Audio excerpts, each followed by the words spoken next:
también pariente de Carlos Menem. ¿Se acuerdan que era un hombre que no sabía hablar castellano, pero que manejaba Ezeiza? Qué parecido con la historia de las Torres Gemelas, ¿no? Que hicieron, le facilitaron la huida a toda la familia de Bin Laden y todo de Bin Laden. Y sí, pareciera que es la misma mano que libretea, que hace los libretos, ¿no? Claro.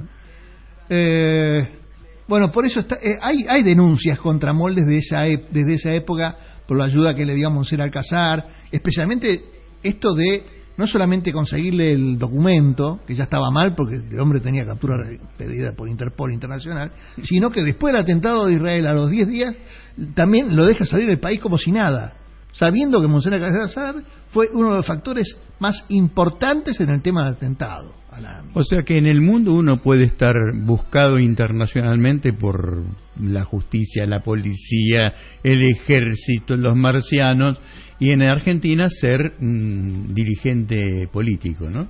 Sí, acá todo se olvida, porque pasan tantas cosas durante el día, durante la semana. De acá a una semana, ya esto que estamos diciendo, ya va a haber cosas que esto se sepulta, se pone otro muerto encima, y así son torres como Migdal, decíamos antes, son torres que van tapando cosas. O se resucita el mismo muerto, ¿no? Según sea el caso. Muy probable.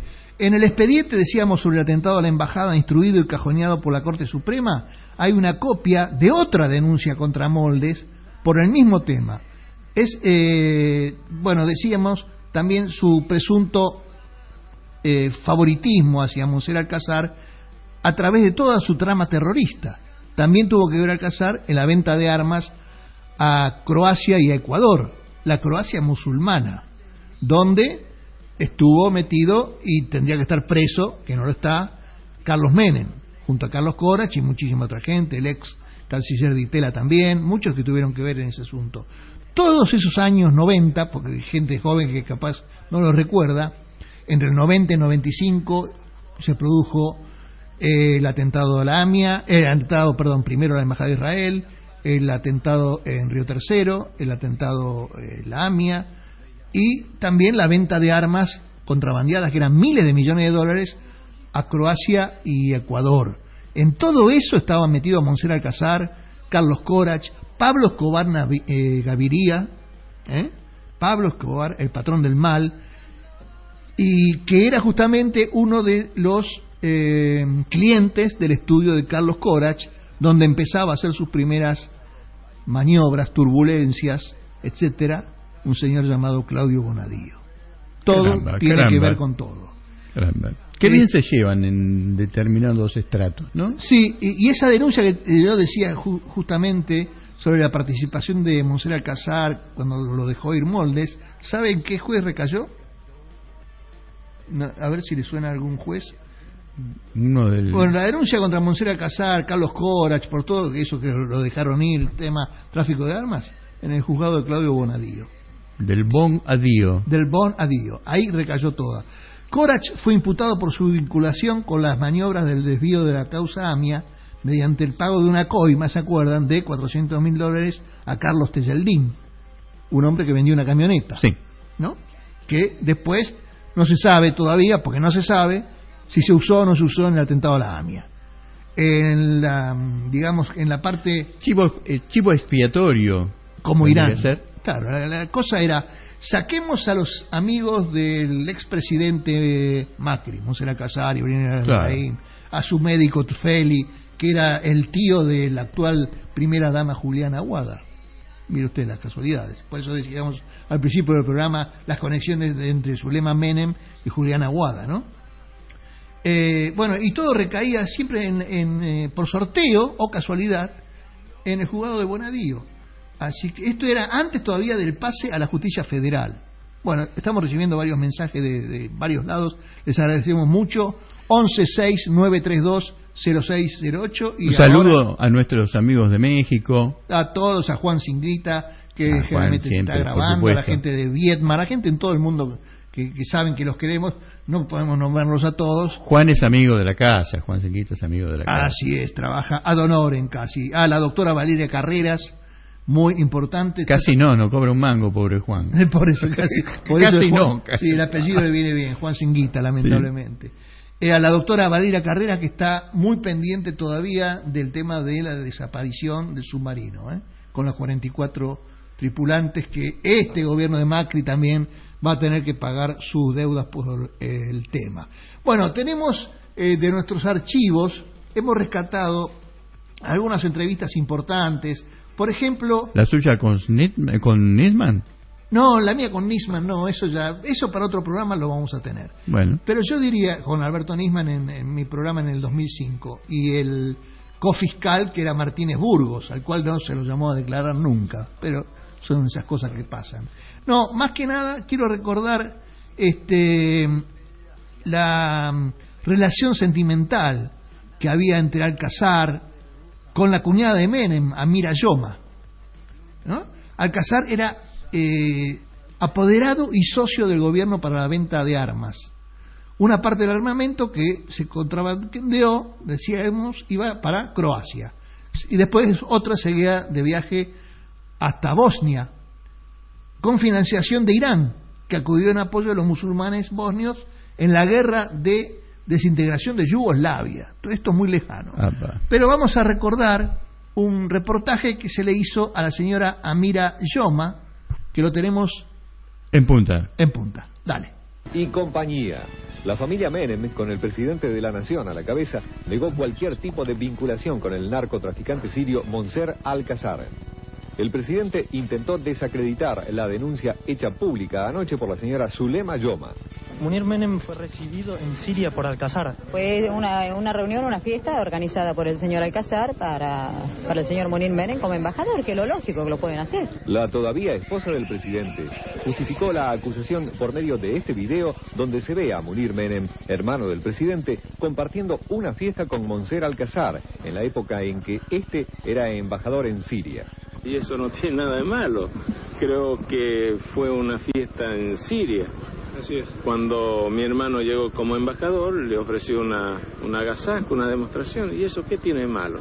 Por su parte, el ex embajador Munir Menem, ahora secretario de Audiencias, puesto que ocupaba a Amira Yoma, prefirió emitir un documento explicando su situación. En ese sentido, el señor Munir Menem entiende que nada lo compromete el hecho de haberse encontrado con Alcazar en esa oportunidad. En cuanto a la fotografía aparecida en un matutino de la fecha, Munir Menem precisa que fue tomada en su residencia privada de Damasco en febrero de 1990, que ocurrió en oportunidad de una visita familiar que le hizo a Amira Yoma, la que llegó acompañada, entre otras personas, de Monser Alcazar, de quien se manifestó amiga. Mientras tanto, las investigaciones judiciales concretaron la prisión preventiva para Roberto Sastre, cuñado del ministro de Trabajo, Rodolfo Díaz, acusado de falsedad documental en el caso del libio Alcazar y de otros extranjeros incriminados en el tráfico de drogas y armas. Bueno, vamos a hablar un poquito del fiscal Moldes, Enrique. El fiscal Moldes lo encontraron tomando un cafecito en la puerta de un bar muy importante, creo que es Dandy, ahí en la Avenida Libertad. Un amigo mío. De un amigo suyo, mire qué bien. Bueno, podríamos hacer el chivo y hacemos un canje en cualquier momento. La cuestión es que el fiscal Moldes estaba tomando un cafecito con un amigo y pasa un fotógrafo, un mago. Es un mago. Y la verdad que hizo magia y le dijo esto en la cara cuando reconoció al fiscal Moldes. Escuchen bien. Valiente el muchacho, ¿no? La bar Dandy, está el amigo de la barra brava de Boca, el amigo de Monser Alcazar, hijo de puta Molde, que quiere meter presa a Cristina, está acá tomando un café, la concha de tu madre, hijo de puta, la puta que te parió, loco. El amigo del traficante sirio, corrupto, coimero, de acá, la familia judicial reunida, hijo de puta, no vas a salir más a la calle, asesino y concha de tu madre. Puta que te parió.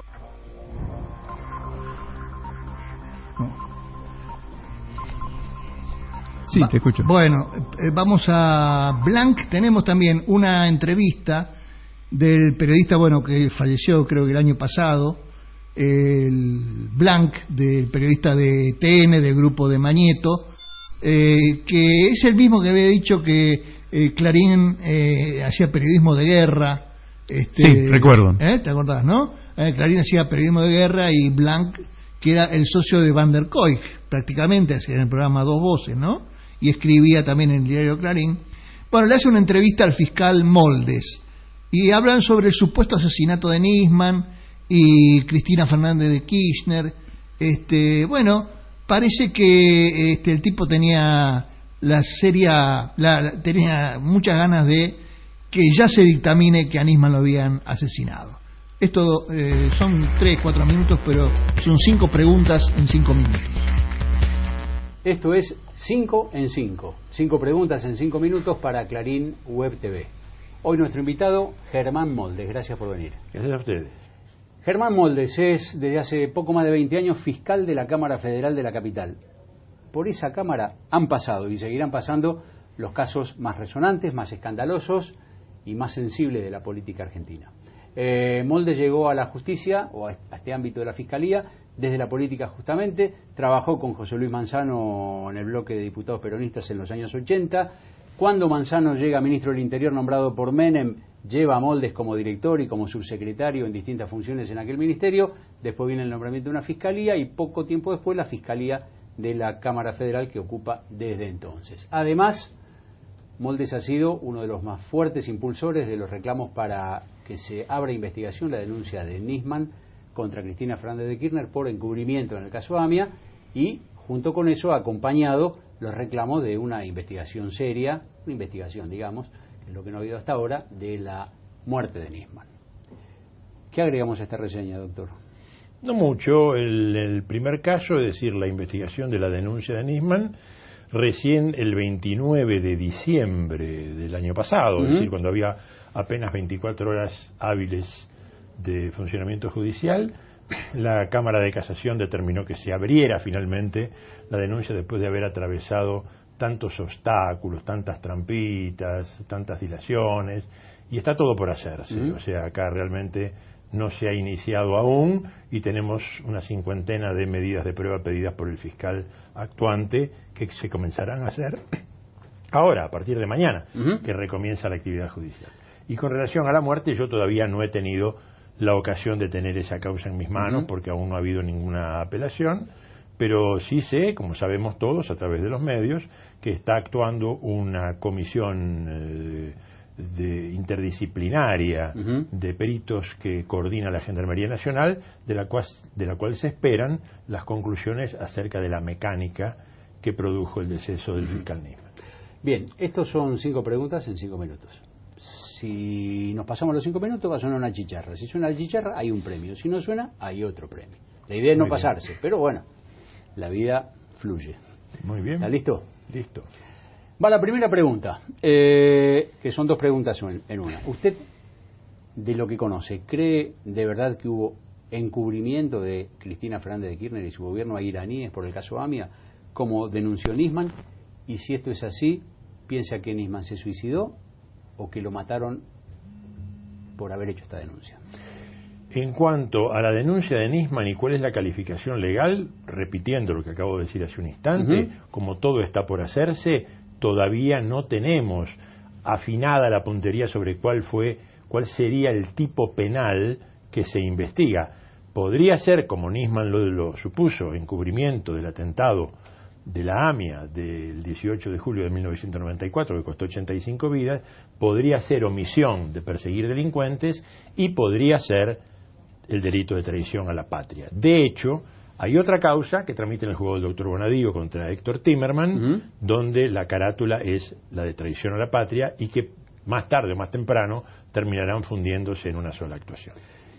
Segunda pregunta, a propósito del caso Nisman y las circunstancias y los tiempos de su muerte y la denuncia que había hecho, ha circulado la idea de que quizás Cristina Kirchner haya ordenado la eliminación en su momento del fiscal, o que se haya hecho en cumplimiento de alguna orden presidencial de aquel momento. A mí me parece una idea absolutamente descabellada. ¿Usted qué piensa? Yo pienso que el poderoso difícilmente da orden estricta de que se elimine a alguien. Lo que puede pasar a veces, y lo hemos visto en el caso de Yabrán y Cabezas, es que diga cómo me molesta, cómo repruebo, cómo me incomoda la actuación de esta persona, y entre los que están reunidos y escuchando estas expresiones hay algunos que tienen la capacidad operativa de privar a alguien de su vida. A mí no me consta que una cosa así haya ocurrido. No veo que exista ningún elemento que lo acredite. Pero suele ser un mecanismo que genera el poder cuando los liderazgos son los discursos de tipo de individual y llevan a que la gente alcance una suerte de endiosamiento del líder político, que en realidad lo único que debería esperarse de él son conclusiones de conducción política. Pero últimamente hemos visto, el caso que me llamó la atención es el que acaba de ocurrir en Venezuela por parte del vicepresidente, creo que es Diosdado Cabello, que impuso la obligación de que en todas las oficinas públicas se exponga en un lugar visible de la oficina o bajo el cristal del escritorio del empleado un cartel que diga: aquí no se puede hablar mal de Chávez. Entonces a mí me trajo a la memoria aquella pegatina del día de la apertura de las sesiones ordinarias de 2015 que decía: todos con Cristina, la democracia no se imputa. De última es lo mismo, es decir, contra esta persona no puede haber denuncias ni puede haber críticas. Tercera pregunta. El presidente Macri ha dicho recientemente o ha pedido que se aceleren los juicios políticos contra el camarista Freiler y contra el juez Rafecas, que son dos de las personas involucradas en los intentos que hubo para que la denuncia de Nisman nunca fuese abierta. ¿Esto no es intromisión de la política en la justicia? Y la intromisión, si existe, se critica solo si nos gusta o no nos gusta, a favor de quién se hace. La depuración de la justicia es un elemento absolutamente indispensable e inevitable, y así va a ocurrir. Lo que pasa es que la justicia no se depura a sí misma. La justicia, para su depuración, necesita de la política, y supongo que la exhortación del presidente habrá sido dirigida al Consejo de la Magistratura, que es un órgano político montado a caballo con la justicia, y es un órgano mixto, de manera tal que es legítimo que el presidente exhorte al Consejo de la Magistratura, que tiene un funcionamiento político. Evidentemente el funcionamiento de ese organismo está un poquito lento, está un poquito retrasado. Usted dijo el año pasado, no este año, a propósito del caso Nisman, que había que fumigar y desratizar la justicia. Son palabras fuertes, pero no son inhabituales las palabras fuertes en usted. Ahora, limpieza en la justicia no hubo. A un año vista del gobierno de Macri, salvo el doctor Ollarvide, que dejó su cargo, prácticamente no ha habido nada más. ¿Esto se debe a ineficiencia del gobierno en cumplir su propósito de oxigenar y limpiar la justicia donde deba ser limpiada, o es la eficaz resistencia de la corporación judicial? La corporación no está resistiendo, no tiene capacidad de resistir nada hoy. Me parece que más que hablar de ineficiencia tenemos que hablar, sí, de lentitud, de morosidad, de que o no se han tomado el trabajo en serio o no han entendido cuál es la importancia de contar con una justicia independiente. Estamos entrando en el final, vamos a entrar justito en la última pregunta, quizás nos pasemos un poquito. La política siempre operó sobre la justicia, desde que uno tiene memoria. Uno dice la servilleta de Corach, Estiuso operando a favor del kirchnerismo y después en contra, el kirchnerismo haciendo esfuerzo denodado por mantener la operación hasta el final, y la justicia siempre supo, yo diría, cobijarse, protestar un poco y hasta sacar provecho de la operación de la política sobre la justicia. ¿Por qué ahora la gente cree usted se rasga tanto las vestiduras cuando escucha la palabra operador político en la justicia? Porque no hay. Esto es lo raro. Lo extraño es que no se ven. Es decir, yo le voy a hacer una pregunta básica. Discúlpeme, la sexta pregunta: ¿eso es bueno o es malo que haya operadores? Me parece que es bueno, me parece buenísimo. Pero hay épocas y épocas. Yo no puedo hablar mucho de eso porque, como me conocen, digamos, siempre ha sido más difícil que me vinieran a golpear la puerta, pero se sabían los casos. Y pareciera que no existe esto, o sea que realmente es un momento en el cual el avance de las causas va avanzando por su propio peso, o sea, cada prueba que se realiza arrastra a las siguientes. Así que supongo que esa será la diferencia. Muy bien, metimos las 5 preguntas, nos sonó la chicharra. El premio que le corresponde es este. Bueno, ahí le dieron un premio, una botella de vino, de verdad. Que tenemos que... Bueno, sí, cortámelo porque ya está. Ellos hablan de operadores, ¿no? Sí. Y aparte se quejaban al año y medio que había asumido Macri de que la justicia no hacía lo necesario. Bueno, después fue todo un tsunami de meter preso a la gente con cascos, con la fanfarria. No solamente a la gente, Destituir a los jueces. Destituir a los jueces, poner a los jueces de ellos, hacer lo que se le cantaba. Olvidémonos de los operadores, directamente están los limpiadores de jueces. Limpiadores de todo, pusieron lo de ellos que era. Ahora, bueno, el fiscal Moldes, recordamos de este hombre que recién hablaba y contestaba la pregunta del periodista de guerra Julio Blanc, me acordé el nombre, de Clarín, ya no está, renunció, creo que a partir del 1 de noviembre ya no está ejerciendo sus funciones, pero hay que seguirlo a este hombre Moldes porque, así como les decíamos hace un ratito, les contábamos cómo estuvo involucrado en el encubrimiento a la AMIA, donde murieron 85 personas y hubo muchísimos sobrevivientes que quedaron muy mal, tanto física como psíquicamente, que eso también hay que recordarlo. Bueno, los dirigentes justo habían salido para tomar un cafecito, ¿no? No habían llegado. No habían llegado. Se habían encontrado en otro lugar los dirigentes de la comunidad. Claro. Sí, era Beraja, el presidente de AIA, el presidente del AMIA era, ¿cómo se llamaba? No era Hansman en ese momento, ya me voy a acordar. Krupnikov, Alberto Krupnikov. Creo que el embajador de Israel se habían encontrado a tomar justo un café el día del atentado. Claro. No lo tomaron en la embajada porque no estaba bueno el café, más vale lo tomamos en otro lado. No, en AMIA. En AMIA, perdón. Sí, parece que no le gustaba el café que había en AMIA, entonces lo iban a tomar a otro lado. Claro, y qué justo, ¿no? La suerte de salvarse de esto. Bueno, siguiendo con el fiscal Moldes, del cual no nos vamos a olvidar nunca porque realmente fue un maldito. No recuerdo su cara de Germán, justamente, ¿no? Una cara de bien Germán, Moldes, nunca se quedó en el molde y especialmente en las conmemoraciones del aniversario de Nisman siempre habló que Cristina lo había mandado a matar, como ahora quiso dar a entender que había hecho lo mismo Cristina que había hecho Yabrán con Cabezas, ¿no? Entre comillas quiso decir eso, como que Cristina lo mandó a matar. Bueno, Moldes también pidió en su momento avalar el desafuero de Cristina Fernández de Kirchner y tenemos un audio de eso. Y a pedir la prisión inmediata de Cristina Fernández de Kirchner. Escúchenlo. ¿Cómo está, señor? Mucho gusto. Encantado de saludarlo. A ver, doctor, usted ratifica entonces el procesamiento por acción ilícita y además avala el pedido de detención. Bueno, en realidad yo estoy sosteniendo los recursos de los fiscales con relación a algunos aspectos que son colaterales con relación a la resolución del juez Bonadío. Con el espíritu central de esa resolución, el Ministerio Público coincide en ambas instancias, pero no estamos de acuerdo en algunas cosas que podríamos decir que no hacen al centro de la cuestión, pero que en su momento los fiscales las pidieron y yo las sustento, que tienen que ver con el tipo legal aplicable. Nosotros creemos que hay cohecho y no dádivas. La dádiva es un regalito, es una gentileza, quiero quedar bien con alguien.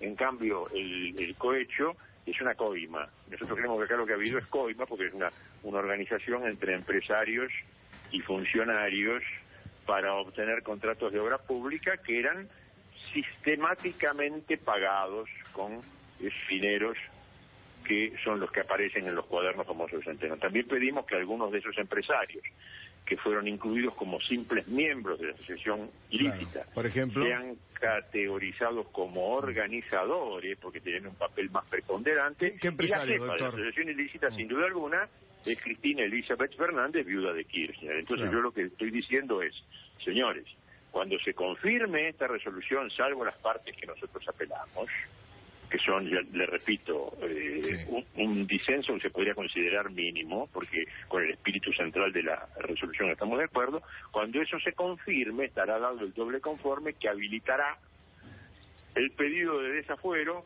que más que previsiblemente cursará el juez Bonadío, y allí deberá procederse a la detención inmediata de Cristina Fernández de Kirchner. Obviamente que este párrafo de este dictamen, que es largo, fue el que ocupó el título de un artículo periodístico. Claro. Pero esa es la situación. Está bien. Y los empresarios a los que usted hace referencia, ¿quiénes son? ¿Es el ex titular de la Cámara Argentina de la Construcción, Wagner? Son Wagner, Clarence, aparte está también López y Ferreira. Gerardo Ferreira de Electroingeniería. Sí, esos cuatro son, sí. Ajá. Es decir, usted directamente no está pidiendo, digamos, el desafuero de Cristina. Esto es... Yo no estaría legitimado para hacerlo. Claro, exactamente. Y además lo va a determinar la Cámara de Senadores, obviamente, esto, ¿no? Pero son dos cosas distintas. O sea, por un lado, el que lo va a pedir, pienso yo que inevitablemente será el juez cuando obtenga una resolución confirmatoria por parte de la Cámara, que es lo que nosotros esperamos que ocurra, salvo, le repito, estos detalles que hemos recurrido. Y lo otro ya es una cuestión política que a mí no me corresponde opinar. Exactamente. Doctor Moldes, le agradecemos este contacto con Tu Noticia, muy generoso. Bueno, sí, Moldes, ya dijimos que renunció, por supuesto va a tener que rendir cuentas, como otros funcionarios judiciales. También van a tener que rendir cuentas muchos políticos desde ya, desde Macri hasta los ministros de Economía, hasta todos los que se fueron, y también algunos periodistas, o muchos periodistas que trabajaron para tratar de volcar la balanza y mentirnos como nos mintieron. Todos los partícipes necesarios. Todos.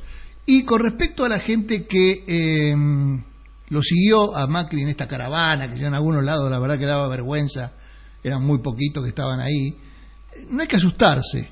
Yo diría que son bastantes, 30%, son muchos millones en Argentina, pero son los mismos de siempre, no hay de qué asustarse, no convencen a nadie de que pueden, como ellos dicen, sí se puede, no se puede. O sea, le digo a los oyentes, no pasa nada. Las elecciones no se ganan con procesamientos ni procesiones de gente convencida. Ellos están más metidos en el microclima hoy que nosotros en el 2015. Nosotros en el 2015 estábamos en un microclima sin darnos cuenta de lo que se nos venía enfrente, que con la última jugada de Nisman en el minuto de descuento rebalsó el vaso y lo votaron a este tipo. Porque esta gente, la derecha neoliberal, los conservadores, la clase media, argentina, son incapaces de conseguir un voto nuevo. Ya está, son ellos. No tienen argumentos para hacerlo, ellos están sobreideologizados y ya perdieron. Ahora, con relación a este tema de Nisman, antes de que cambiemos de tema, hace unos días hubo un derrumbe en el aeropuerto de Ezeiza. Sí. Murió una persona. Un empleado, un obrero. Así es. Hay denuncias de que hay más muertos. Sí. Por lo menos así lo escuché en un medio de comunicación, hablándolo el denunciante con Víctor Hugo Morales. Parece que hay gente amenazada para que no se sepa, para gente que les tapan la boca con algunos billetes para que no digan nada, y la gente está muy necesitada realmente. Pidieron no usar políticamente la muerte de ese muerto en el derrumbe. Claro, Enrique. Y en el caso Nisman lo usaron políticamente, partidariamente y también electoralmente. Totalmente. Si no fuera por esta historia que inventaron de que alguien lo mató o que Cristina Fernández lo mandó matar y todo eso, eso le llevó muchos votos de gente que estaba indecisa, no sabía a quién votar. Y claro, cuando la televisión te masacra todos los días, y Clarín y la tapa de La Nación y otros más, y La Nata y Majul y todo, te dan con el tuti que lo mató Cristina, y bueno, ¿a quién va a votar esa gente? La gente empieza a decir, ay, pobre delincuente. Y con respecto a lo que vos decías, Enrique, de lo que pasó en Ezeiza, es otra jugada que le salió el tiro por la culata, porque realmente lo que ellos querían era inaugurar en Ezeiza, antes de irse, un pabellón que quedó nuevo con toda la fanfarria. Y justamente se les cayó porque estaban haciendo todo, lo pegaban con moco, digamos, con plastilina. Claro, y también fueron a inaugurar una ruta que pusieron el inicio de la ruta, el final de la ruta, pero en el medio no está terminada. Bueno, así es todo. Y no solamente eso, sino que a 40 obreros que no quisieron posar junto con Macri, los terminaron rajando. Los echaron después, sí, es terrible. Pero no hubiéramos llegado a esto sin la complicidad, como decía, de los Nanata, los Majul, claro, por supuesto, el periodismo terminal. Por supuesto. Aquí hay una editorial que yo encontré muy interesante, que habla sobre esto y dice que la exitosa destrucción nacional llevada a cabo por el gobierno de Cambiemos no dejó nada en pie, ni la economía, ni la justicia, ni la soberanía política y territorial, ni el tejido social, ni la industria, ni el comercio, ni el consumo, ni el sistema energético, ni la ciencia, ni la tecnología, ni el periodismo tampoco. En esa devastación, tras una auténtica victoria pírrica, Héctor Mañeto, el dueño de Clarín, el CEO de Clarín, el capo mafia, pagó su tremenda expansión con toda credibilidad de sus medios y la supervivencia periodística. Ya nadie les cree, como decíamos antes, que la nata se está yendo. Son bastardos sin gloria, que sería el título de esta especie de editorial. Oculto, enmascarado con un gorrito rapero y la capucha envolviéndole la cabeza, el hombre cruza la noche a paso rápido. Se juega la vida. La policía de Bullrich podría confundirlo con un ladrón o con un pobre, para el caso es lo mismo, ¿no? Y dispararle por la espalda. Pero no es un ladrón, ni mucho menos un pobre. Al contrario, es el valiente Luis Majul, que es un ladrón, que así huye y se esconde de su propia fama, por lo demás muy merecida. Otrora toro salvaje de las Pampas, Jorge Lanata, Buffalo Bill del periodismo argentino, hoy aparece reducido a una pobre atracción de circo, propiedad de un malvado millonario que, viéndolo enfermo, viejo y solo, dispuesto a ser juzgado por la historia como la mierda que fue, aún así no le da descanso y una vez más lo obliga a las viejas piruetas y sus tristes chistes. El cantor de las cosas nuestras, Daniel Santoro, el malo, agente de inteligencia premiado sin embargo por Fopea y hasta por la no menos renombrada y enclenque Corona de España, autor de difundidas ficciones lanzadas sin embargo como investigaciones llamadas La Ruta del Dinero K, El Mecanismo y otras, marcha rumbo al juzgado de Dolores, llamado a indagatoria sospechado de extorsión, coacción, espionaje ilegal, asociación ilícita, etc. Alejandro Fantino, mediocre relator de fútbol limitado al público de Boca Juniors, pensó acaso que bastaba un peinado nuevo para saltar del periodismo deportivo al político, y allí nomás, sin saber nadar, se tiró de cabeza en un océano infestado por los tiburones de los servicios. Apólogo entusiasta de Marcelo Sebastián D'Alessio, más operado que la duquesa de Alba, acabó acusado públicamente de pedófilo y desde entonces explica y ahora parece que va a dejar su programa de animales sueltos, animales revoltosos, y se va a volver a dedicar a los deportes. Estos son apenas 4 claros ejemplos de lo que hacen las ambiciones personales con las vocaciones profesionales, o más claramente de lo que hace el ego con el alma. El periodismo es un oficio sencillo, pero un ámbito complicado. En él gravitan como en ningún otro planeta los intereses más densos del poder económico y político. Operadores de todo tipo al servicio de todos los servicios acechan al buen cronista en su búsqueda de la verdad. Las tentaciones son muchas. Frente a sus ojos se despliegan el oro y sus moros, las mieles de la fama, su renombrado nombre y otras miserias deslumbrantes. Por encima de él ya no queda ni Dios, apenas el medio que lo sostiene y propaga. Que lo sostiene porque lo propaga, soldado de fortuna, sabe que sin ese ejército y sus armas sería un civil más y nada más. Se aferra a su suerte, luego combate con total entrega.